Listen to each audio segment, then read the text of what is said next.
খুব অল্প সময়ে বেশ জনপ্রিয় হয়ে উঠেছিলেন নায়িকা মন্দিরা চক্রবর্তী। জনপ্রিয় ওই নায়িকা ছোটবেলা থেকেই নিজেকে নায়িকা ভাবতেন, এমনকি তার কাছের বন্ধুরাও তাকে নায়িকা বলেই ডাকতেন।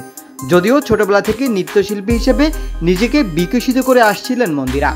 2012 সালে নৃত্য প্রতিভা অন্বেষণ প্রতিযোগিতায় সকল প্রকার ইলেকট্রনিক্স পণ্য কিনতে এখনই ভিজিট করুন হীরা ইলেকট্রোমার্টের ফেসবুক পেজ।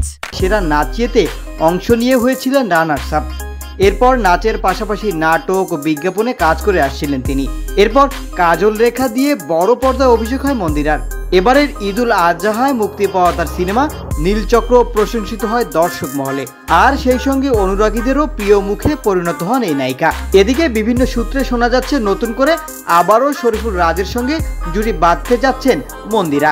রোববার এক সাক্ষাৎকারে এ প্রসঙ্গে তিনি গণমাধ্যমকে জানান, একটি নয় 7টি ছবির প্রস্তাব পেয়েছেন তিনি, তবে এখনো সিদ্ধান্ত নেননি কোন গল্প নিয়ে নতুন ছবির শুটিং শুরু করবেন। পরিচালক ও প্রযোজনা প্রতিষ্ঠান সম্পর্কে জানতে চাইলে মন্দিরা বলেন, এখনই তা প্রকাশ করতে চাই না, কথাবার্তা চূড়ান্ত হোক তবেই ধীরে ধীরে জানাবো। নীলচক্র মুক্তির পরের অভিজ্ঞতার ব্যাপারে জানতে চাইলে মন্দিরা বলেন, আমার কাছে 7টি ছবির প্রস্তাব রয়েছে, গল্প শুনছি। এরপরে 4টি ছবিতে শরীফুল রাজকে নায়ক হিসেবে ভেবেছেন পরিচালক। অন্য 3টির মধ্যে প্রথম সারির 2জন নায়ক রয়েছেন। আমি ভেবেচিন্তে সিদ্ধান্ত নিতে চাই যেটা করব সেটা নিয়ে যেন সর্বমহলে আলোচনা সৃষ্টি হয়।